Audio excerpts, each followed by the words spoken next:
right, can you hear me better now? Clearly? Uh, you sound worse actually, but I sound worse, like quieter, quieter. or I can boost that. How about now? How Oh, am I no, sounding you now? sound good. And then if I played you a little clip. Abilene, Yes, Texas. that works. All right, I like it to sometimes hit you with one of my songs like that. That'd be great. That'd be great. So here we go. We're starting the video now. Hi everyone, welcome to the video. I'm interviewing Matt Farley of Motern Media. It's an honor. Thank you very much. So I have a list of questions. Because I asked my friends if they had any questions for you, because I kind of told my friends all about this and they were very intrigued as well.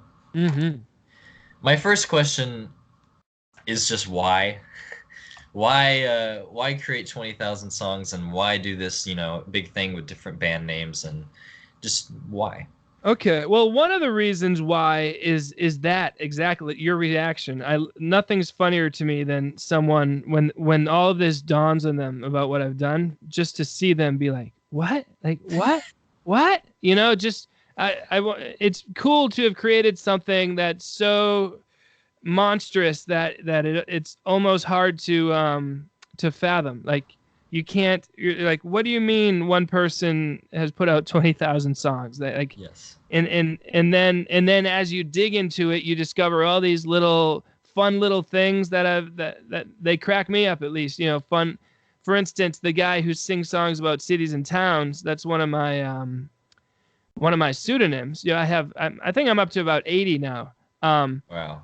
And if you look through the discography, it's all albums about cities and towns, except one album is called "I've Never Left My Hometown." Did you find that one? I did see that one. Yeah, and it just cracks me up to imagine that this character that I've created, who just sings happy anthems about towns, just felt the need to confess that he's like a recluse and he's literally never left his hometown.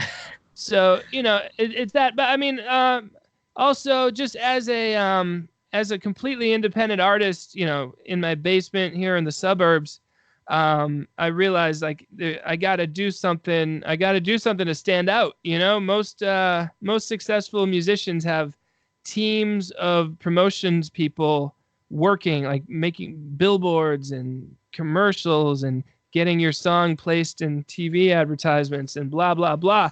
I don't, that's not the route I'm going, in part because I don't want to, but more so because no record company would want to sign me. But so therefore I got to figure out my own way. And the one that seems to be working for me is just making it and making it and making it. And, in the hopes that if I've made enough songs, people are going to find them, much like you found them. Definitely. I think that's incredible because, I mean, creating something like this is way out of the ordinary that no one would ever think to do. It is such an original idea, I think. Cool. Thank you. Yeah. Well, and it's working. It's my full-time job now. So it's Cool. pretty magical. So have you always been interested in making music, or did you just find this and then this is what kind of sprouted? No, I've been completely obsessed with being creative since I was a little kid. I was writing books in grade school, poetry. As soon as I got my hands on a video camera, I was making movies. In high school, I got a little 4-track recorder that recorded onto cassette tape, and I've been making albums ever since. So it's beautiful. I've always just been completely focused and obsessed on doing creative stuff. Like, I don't like to just hang out with people. Like if people are around, it's like, well, let's write a movie script or let's make Yes. an album or let's.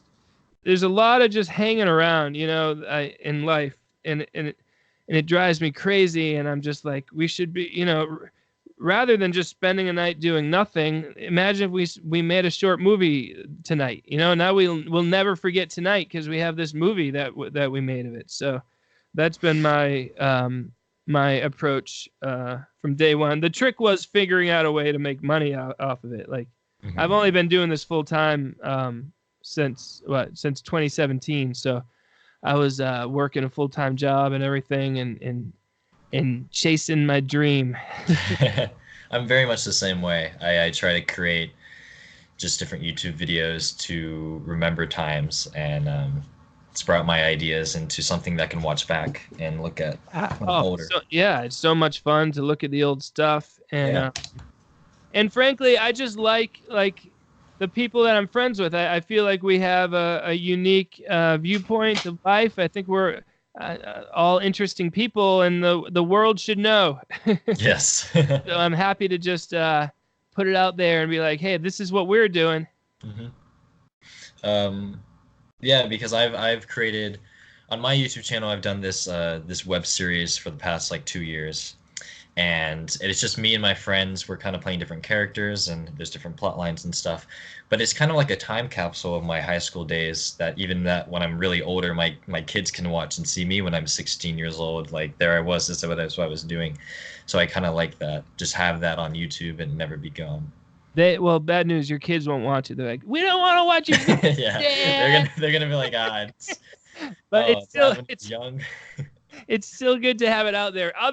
Other people's kids will want to see it, but your kids are just gonna be like, leave me alone, Dad. That's so funny. It was so true. Okay. Sort of kind of like explain and dive into exactly what Motern Media is and what Motern Day is, because I didn't read too much on it, but I want to hear it. Well, just it's almost like it's just my record company, and it's basically I just made it up. Just I could just say that it's Matt Farley record company, but I call it Motern Media. It's sort of the umbrella record company under which I release all my music. And I have 80 different bands or artists. They're all me. Almost all of them are just me. A few of them are me collaborating with friends. But I was in a band called Mo's Haven back in the 2000s, and we put out all these out. We put out 25 albums in that decade. And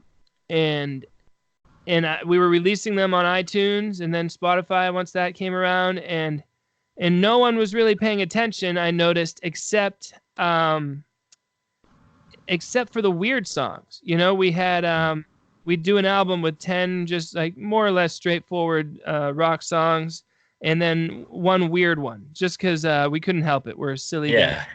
And I noticed the weird ones were earning me a couple of dollars a month, and all the other songs were earning nothing, So around the time that band, like the other member, he moved to upstate New York, so we weren't collaborating as much anymore.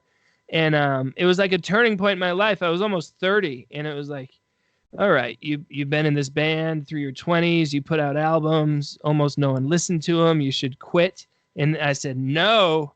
Yeah. Actually, I've figured something out. If you write a lot of songs about very specific and unusual topics, you can make money off that. So I spent the next decade recording 20,000 songs like that as a way to get noticed and to make money. And then part of the way I try to make money is once a year I have this like 8-hour-long playlist on Spotify, and it's called World Motern Day. It's on my birthday, June 3rd. Where I encourage the world to just spend the whole day listening to the playlist, and I would make some money, and people would enjoy some weird music. It hasn't taken the world by storm like I hoped it would, but it still happens every year, and every year I pick up a few more fans. It's just like, in terms of fans, I pick them up one at a time, and I basically know them all personally by now, including you. That's great. Yeah. I plan to listen this coming June 3rd. I'll listen to 8 hours straight to your playlist. Nice. Yeah. Good. I mean, look, it's be careful. It's not necessarily healthy to be exposed to my insane music for that. But I think you'll find a few new favorite songs yes, definitely. during the process. Okay. Let's see. Where do you get your ideas? Where does the inspiration come from? There's a lot of different topics in there. So like what really drives you to find new original stuff and not just creating this like the same thing over and over again? Well, when I'm doing the funny novelty songs, it's mostly just something will pop in my head. Like, wouldn't it be funny if there was an album of songs about office supplies, And and then I write it down. A key thing is writing it down, because you get these ideas, while you're in the shower or something, an idea comes.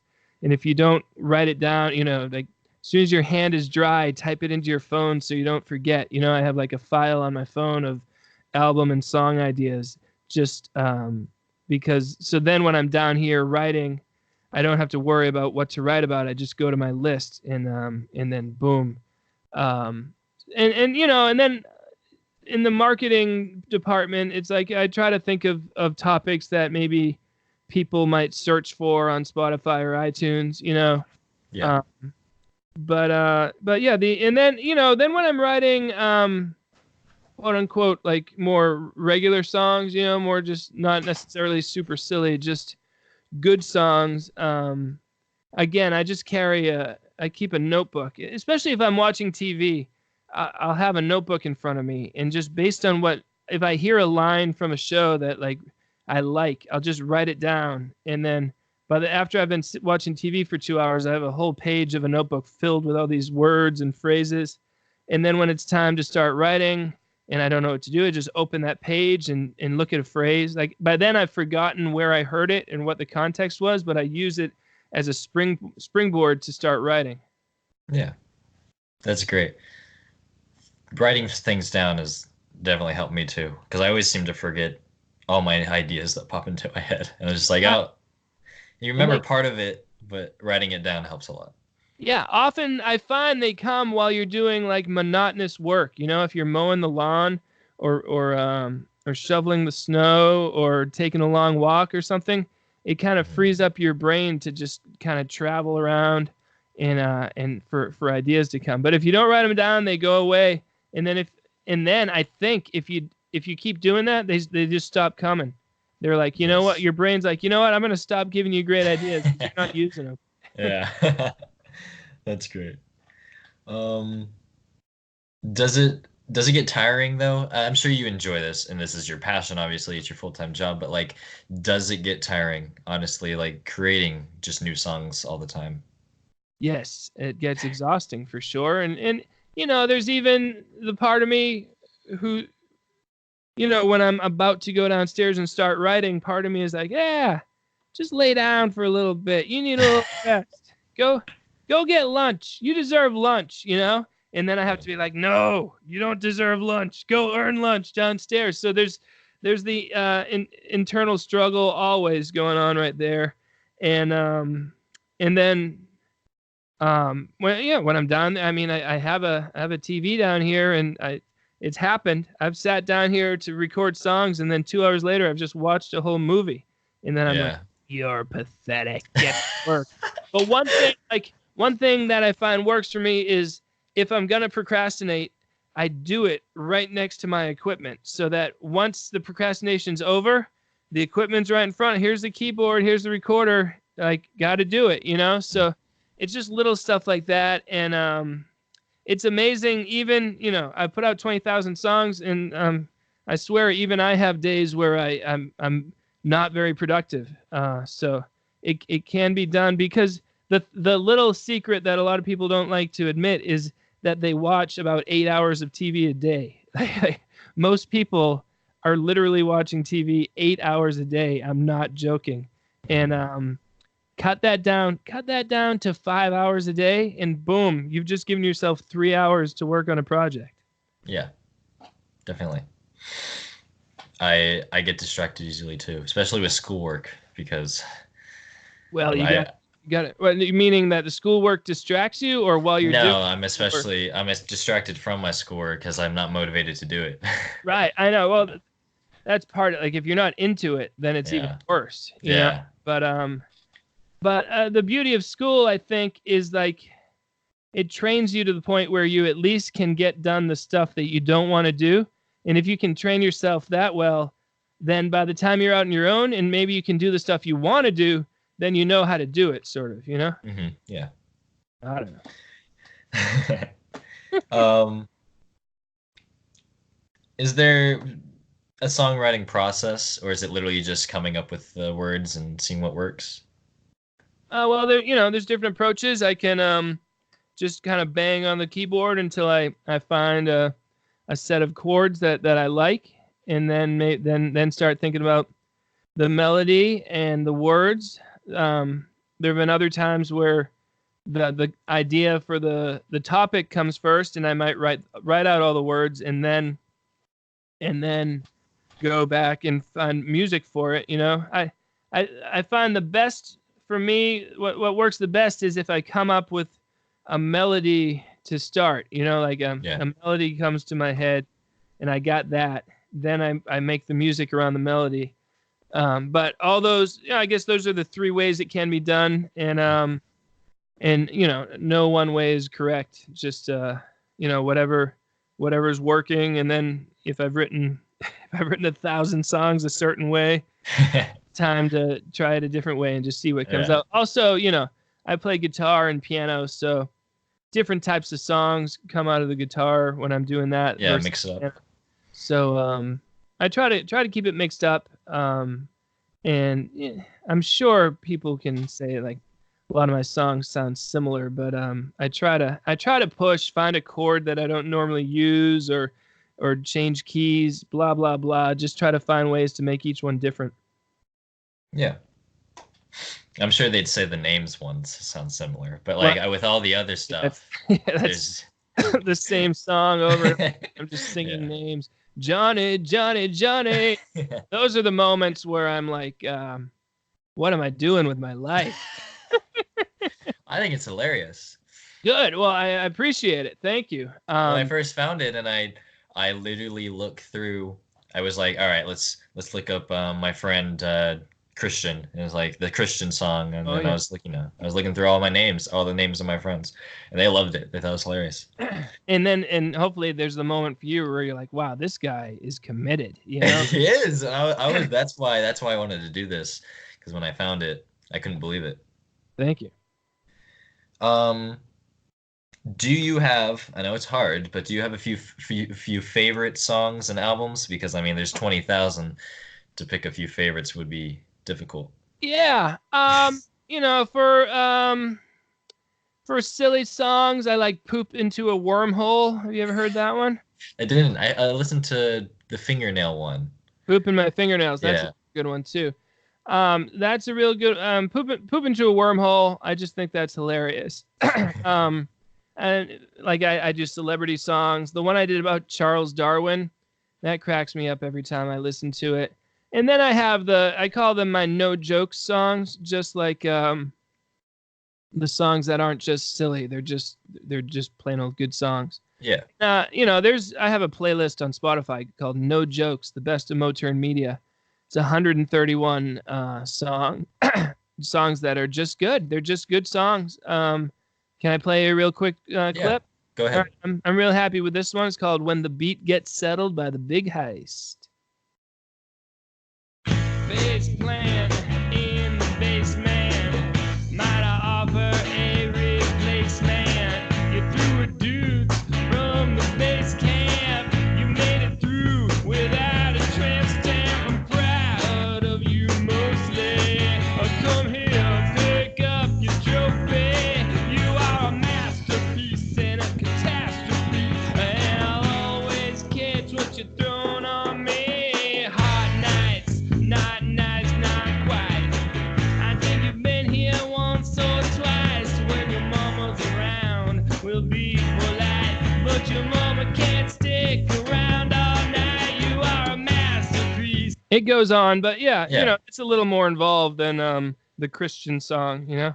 I like that one. Thank you. I'll have to check out that playlist, because I mean, I love the joke songs, but of those, I'd like to listen to some more serious music from you. Yeah. I mean, even when it's serious, I'm slipping jokes in, but you can obviously tell the difference between that and "Poop Into a Wormhole." Definitely. That's funny. But like with your favorite work, what is probably your least favorite work? Least favorite work, yeah. I mean, some of the celebrity songs when I clearly don't know anything about the celebrity I'm singing about. I'm not super proud. Not super proud of that. I'll look them up on Wikipedia. Try to get a few facts, but I'm clearly not interested in what I'm singing about. Yeah. But my philosophy is that like I need to write it, even if it stinks, even if I'm not into it. I just need to write it and get on with it, because I get through that. It's like fighting my way through the awfulness in order to get to the greatness. And a lot of people would say just don't bother with the awfulness, but my personal approach is, I don't know, I just feel compelled to do all this stuff, and usually it pushes me towards something good. So that's why I keep doing that. Do you ever look back at because I mean, with me, when I create my YouTube videos, I look back from something from like 4 years ago and be like, that's just, Do you ever look back, because you've been creating this stuff for the past 10 years, so do you ever look back at really old songs, or just like, could have been better? Yeah. I mean, everything, all of it. But that you have to just fight through that, because if you embrace that approach, then you'll never finish anything. You'll never release anything, because everything could always be a little bit better. Some of the most successful songs of all time, I bet if you talk to the people who made it, they'd be like, well, in retrospect, I wish I had done this. I wish I had done that. Yeah. So I make it as good as I can, and as fast as I can. That's my approach. And, I do live shows sometimes. So there's some songs where over the course of some time, I've been like, oh, I wish the line was a little different. And so I can just sing it the better way when I do it live. And there, boom, I fixed it. Cool. That's great. I purchased the posters for your live show. Oh, that was you? Okay. Yeah, that was me. It was I tweeted you at it. Yeah. Well, that's funny. Well, thank you for doing that. That's great, and a nice way to kind of support what I'm doing. And on another note, when I mailed it, the guy looked up the address and he told me the postal code was different than what was on the PayPal. So just let me know, like, if it doesn't get to you in 2 weeks. Okay. No. But I let him change the number from 6 to a 2. The last number on the zip code. It might have been. That happens all the time, because I think depending on the area I live in, it's weird. Okay, so I'm sure it'll get to you, but let me know if it doesn't. Yeah. Okay. I think it'll be fine. I mean, well, this got to me. Oh, so. Nice! Oh my god! That is the only one of those T-shirts in existence. Way to really? Go! Yeah. In existence? Yeah, because that's a print. It's a print-on-demand company. So you're the only person to ever order that particular shirt. That one? I'm the only one? Yeah. Why has this one sold? This one was the funniest one. Hey, your guess is as good as mine. It's okay to break the law. If you have good intentions. Yes, have you heard that song? No. Oh, there's a song about it. Yeah. Okay, I thought it was a funny quote, because I thought the quote was funny. Play the song for me, please. Yeah, you're gonna. Because I was looking through your merch. I was trying to find one that I'd like and I'd actually wear, and then that one really just spoke out to me. That line was really funny. Nice. I'll skip up ahead to when that line comes. Here we go. An honorable mention, 'cause I always been a man who didn't like convention. It's okay to break the law if you got good intentions. I keep on yelling loud, and I keep on feeling proud, as authorities remove me from the crowd, telling me I was doing what wasn't allowed. I won't ever get a yelling loud, big pension, and I've never been awarded an honorable mention, as I always been a man who didn't like convention. It's okay to break the law, 'cause I got wasn't allowed. Yeah, I like that. What's that song called? It's called "It's Okay to Break the Law If You Have Good Intentions." Good. Okay, good. I'll look that one up. I'll add that one. Cool. Nice. Well, that's fantastic. Thanks. And the picture, I think, on the T-shirt is the album cover from the album that it's on. Yeah, that is good. Well, thanks for the support. And, I thought that was the coolest one. It's cool. It looks good. That company does a good job of, the T-shirts are comfortable and the printing looks nice. So yeah. Cool. I've ordered quite a few myself. I'm sure. Got to rep your own merch. I'm wearing one of them right now. Oh, yeah. Let's see, what else do I have?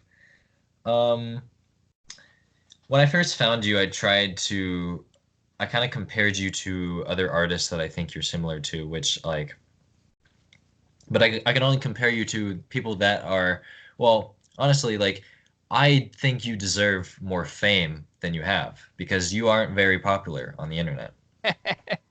Yeah, I know. You're preaching to the choir on that one. I'm surprised is the thing. I wish you were. But like I would compare you to the songwriting of like Rhett and Link. You know Rhett and Link? I don't really know them. I do know that on some YouTube comments they say this guy sounds like Rhett and Link, but that's Yeah, Good Mythical Morning. Or even Bill Wirtz. Have you heard of his stuff? no. You haven't heard Bill Wirtz. I think you'd like him. Okay. Or what was the other one I had?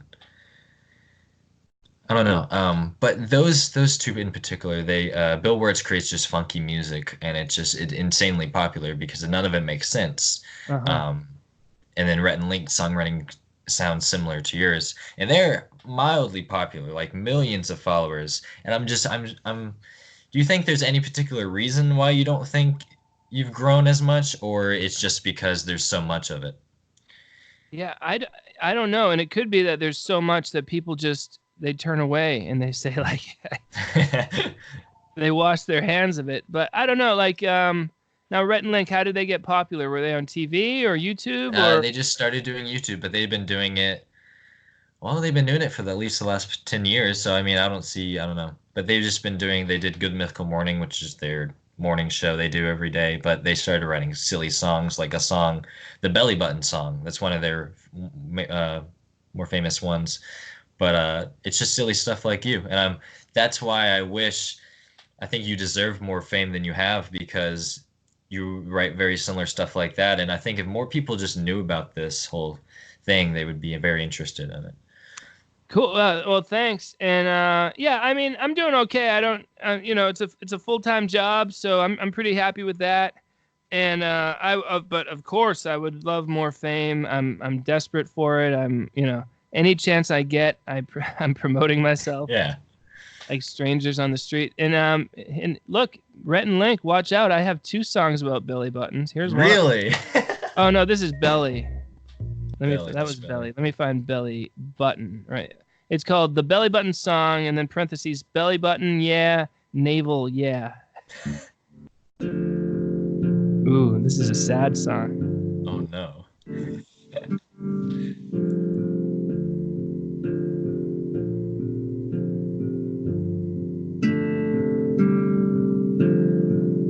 Belly button, big old butt right in the middle of your belly.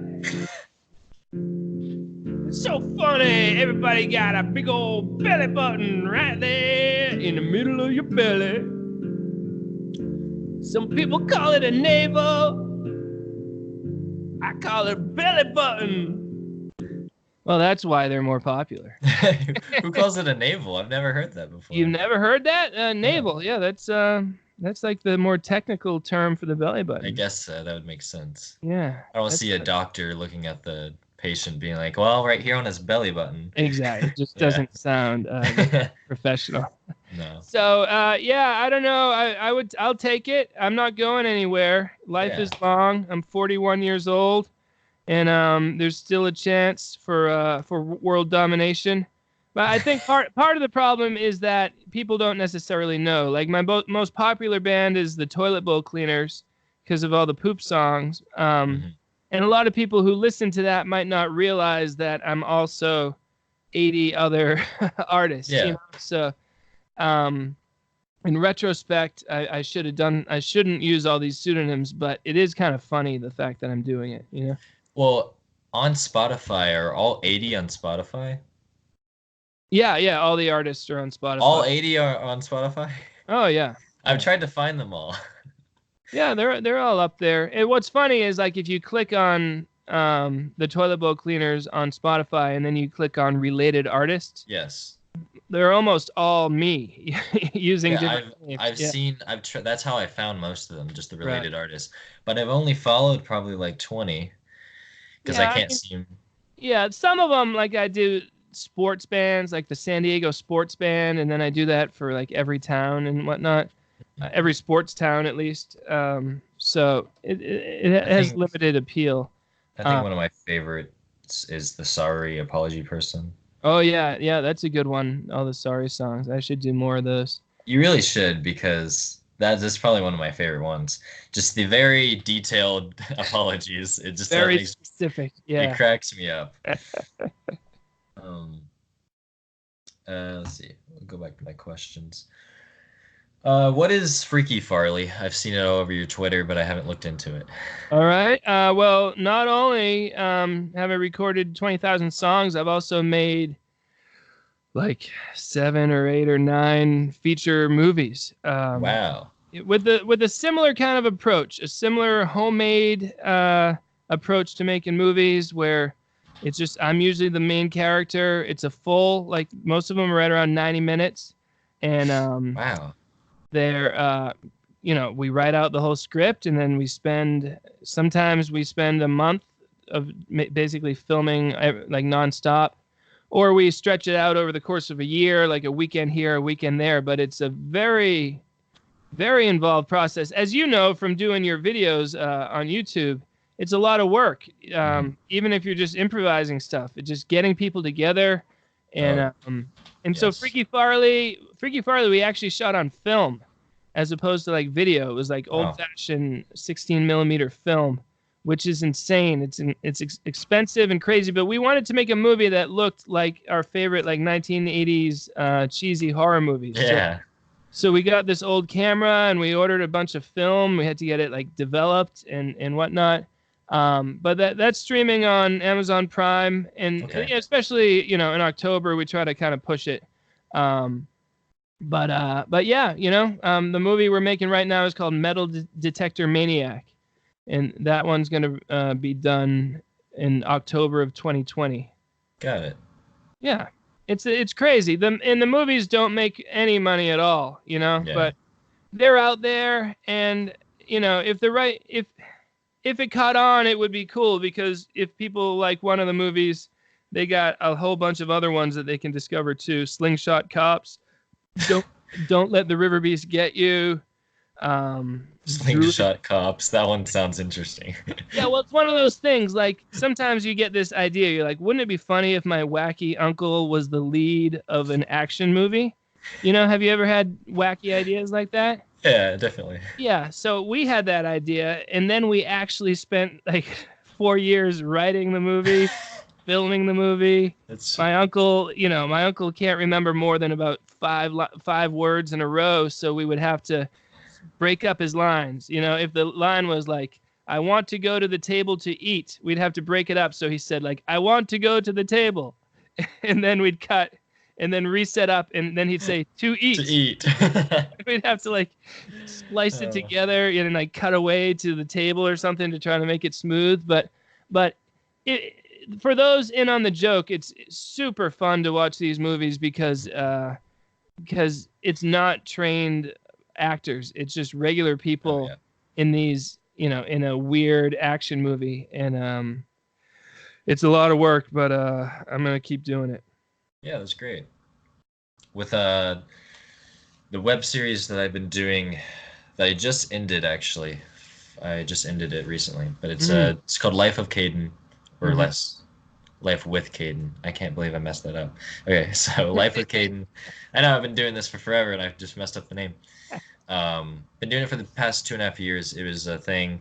Just started off me and my friends messing around, but then we developed storylines into it and kind of developed our own characters over time. Yeah. And in total, it's about 23 hours of content. Wow. And I want to binge the whole thing in one sitting. I think that'd be a fun idea Oh, with me and my great. friends. Yeah. I've in 2006, my band Mo's Haven, we gave ourselves the task of making a 30-minute album every day for the entire year. So we didn't release them all, but each month we released an album named after the month. So if you look at the Mo's Haven page, you'll see like there's an album called January and an album Yeah. called February and so on. That's from that project. And so then when it was over, I had a 7-day long listening party in my apartment. I did not leave my apartment for 7 days. No way. That Most of it is was alone, but people would come hang out for an hour and then like leave. I'm in the middle of March right now. They had a good time. We'd chat, play some video games or something, and then they'd leave me for many long hours of solitude. But but I totally know what you're saying, and it's cool because I don't know. I just have what's the point of life if you're not doing weird, fun, creative Yeah. stuff? I just want to do stuff. You It's know? on my bucket list to walk across Rhode Island in one day Oh, because cool. you can do it in 20 hours. So I want to walk across that Rhode Island. Well, yeah, I haven't done that. The longest I've walked in one day is 50 miles, 50. I did it from 5 in the morning till 8 at night, and it was crazy. Like the What was pain, it for? just for the fun of it. Really? I do lots of super long walks. That was my longest ever. That's cool. I rode my bike right after graduating college. I rode my bicycle from Massachusetts to Florida for No way. yeah, it was how many weeks?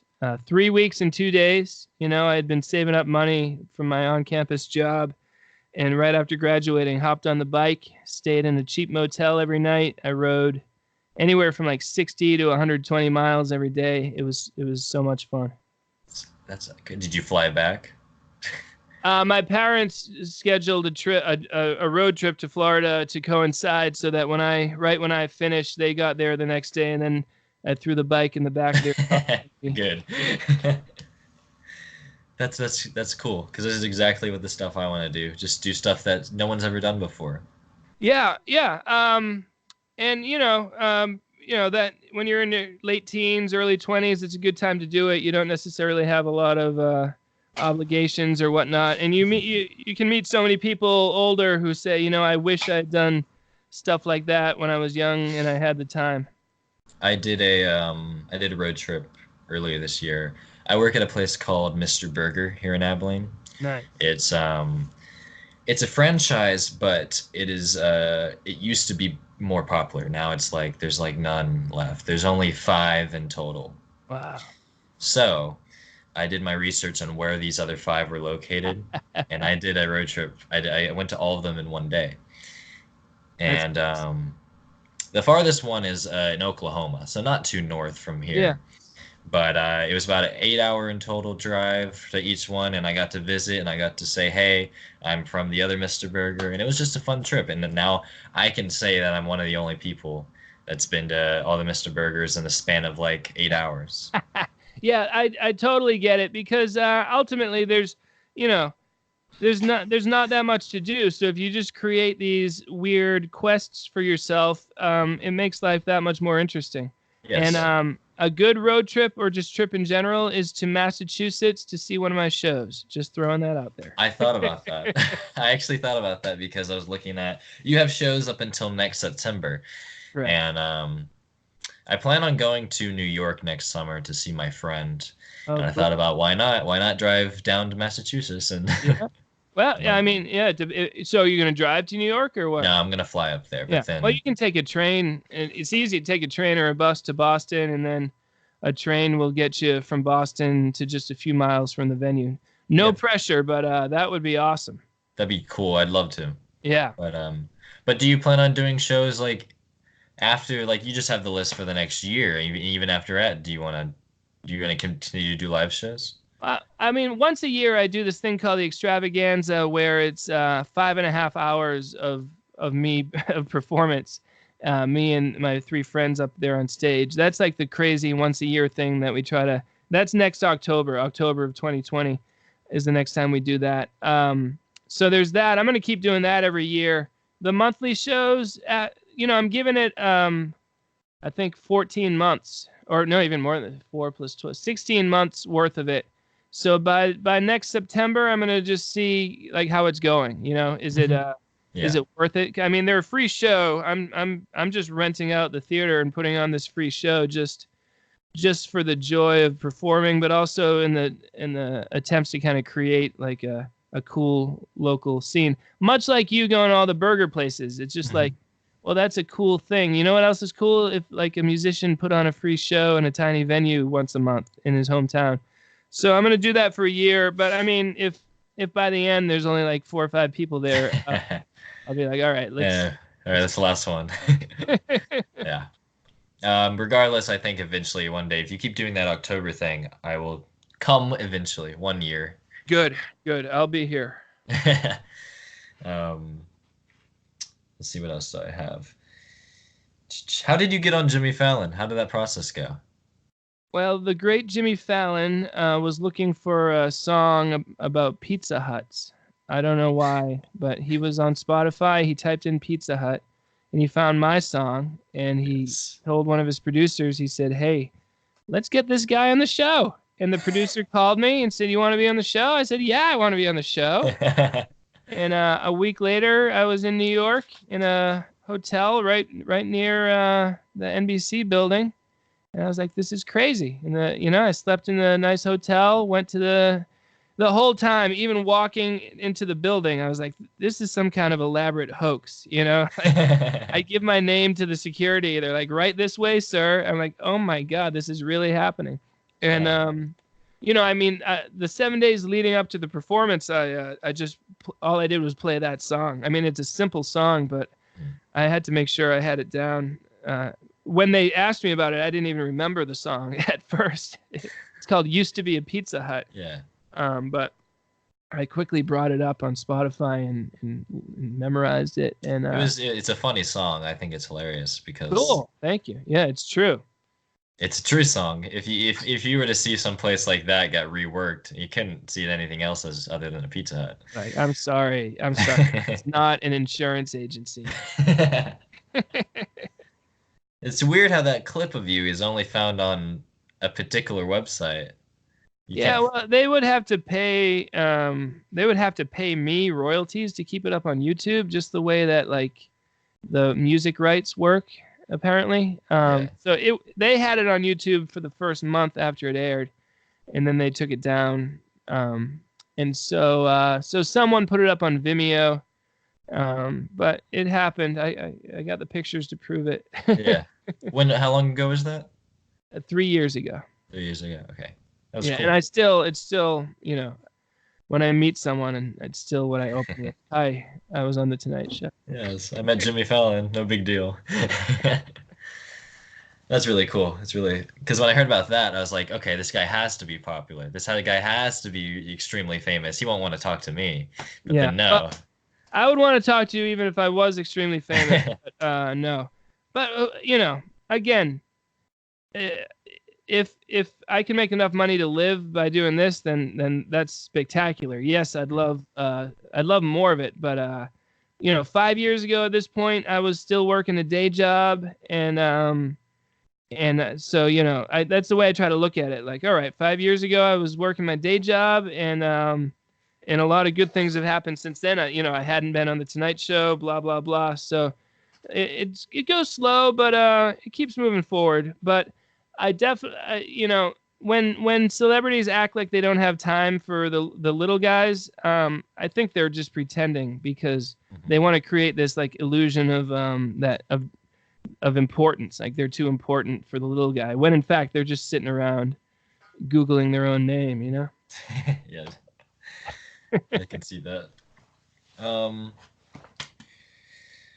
Okay, I have a few questions from my friends because they were. I'm ready.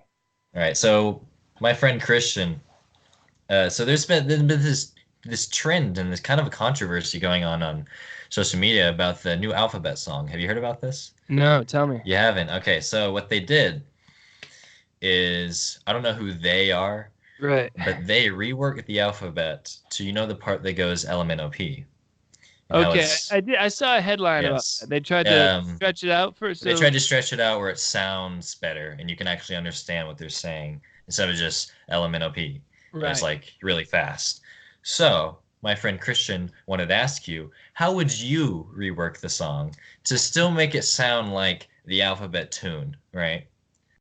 Oh yeah. But making the LMNOP more broad. B C A B C A B C D E F G H I J K L M N O P.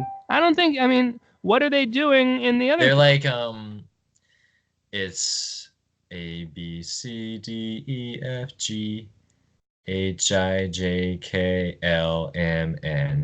Oh, ABCDEFGHIJKLMNOPQ. Yeah, it sounds weird, no, right? It doesn't I, sound right. I'd keep it going, keep it the way it is, and Yeah. we got through it. We figured it out. Kids today are gonna figure it out, and Exactly. I have a 3-year-old and a 5-year-old, and I have faith that they're gonna figure it out. It was just like this is not the alphabet song I know. Not at all. Right, but that's just also I guess you got to let go too because nothing is permanent, and Yeah. you even at how old are you? I'm 18. Even at 18, you're already seeing like, oh, the things that were a permanent part of my youth are being changed, you know? So get ready. It's only going to get worse. Yeah. Okay, question from my friend Lexi. Left Twix or right Twix? Oh, so this is you get a pack of Twix, like a 2-pack. Would you eat the left one or the right one first? Yeah. I would take the right one. Right one. Okay. Yeah. She just wanted to know that. It's important. It's important. I'm glad I got that on record. There you go. They're gonna say that at your funeral how much you love the right Twix. You can go on my gravestone. Here lies now. Right You Twix. would eat the right Twix first. And then I think finally, when I was looking through all the names, I wanted to find each one for all my friends. Okay. Mm. And I mainly did. I pretty much did. I found one for all my friends except there's one. There's one of my friends, and he's a pretty close friend of mine. His name is Case. Case. Right. And I may be wrong. You can go ahead and check, but there isn't a Case song. There's a KC, but not a Case like. So I was wondering Yeah. if you could sing one right now. But to make it even more special, his name is Case Kirby. Case Kirby. You ready? Kirby. Kirby. CASE. Yes. Ready? Yes. Case Kirby. Case Kirby. CASEKIRBY. Case Kirby.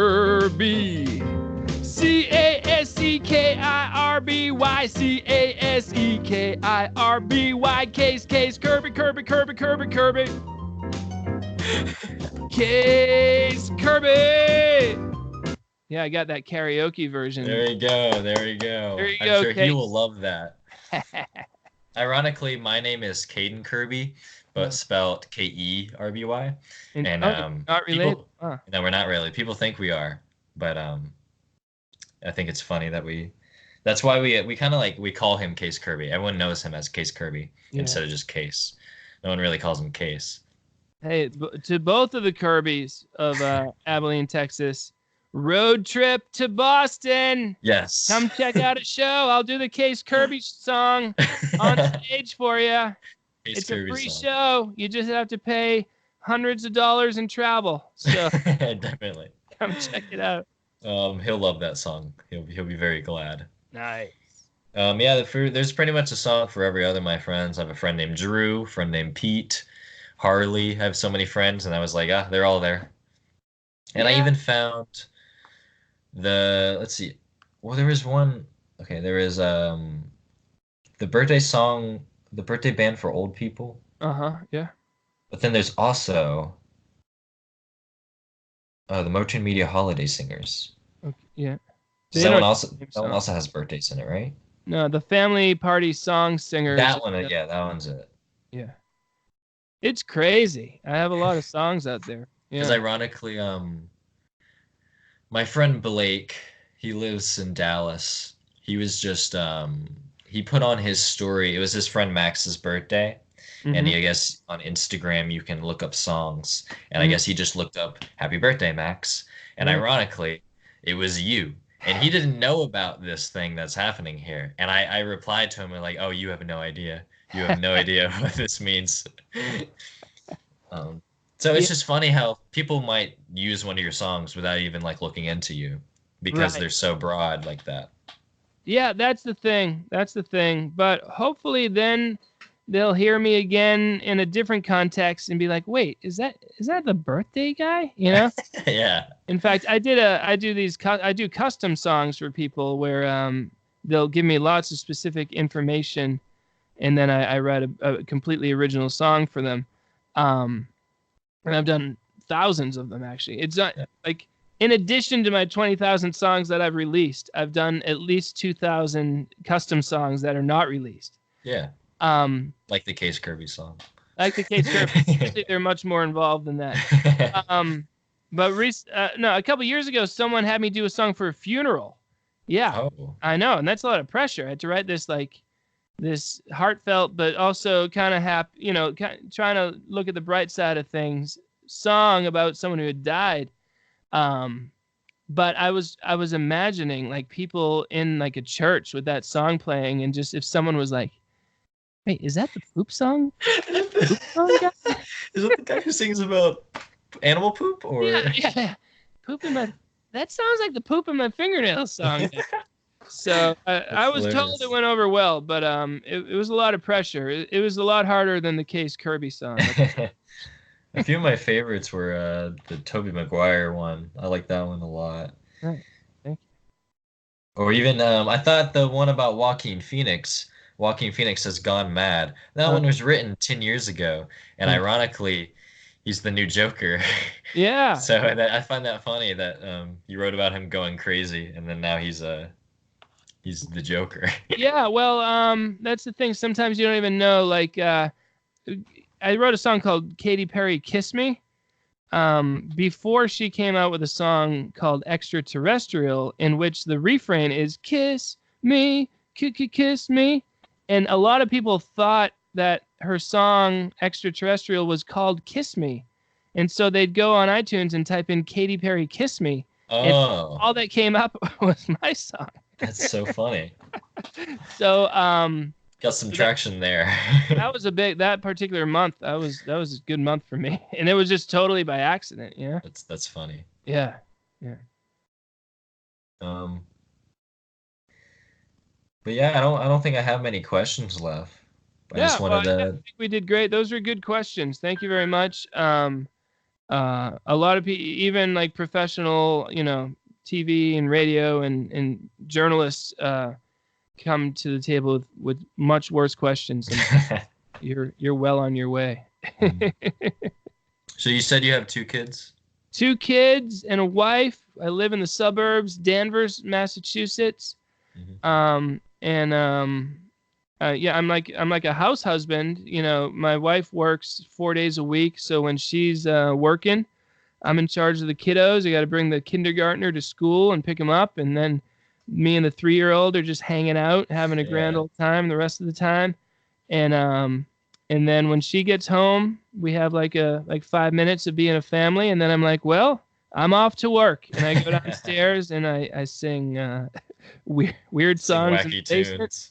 But it's pretty cool, to work downstairs. I can just go upstairs and say hey to everybody, and life is pretty good. I do get much like you said, you're like, man, this guy should be more famous, and that definitely crosses my mind sometimes, and I spiral into a rage of jealousy and desperation.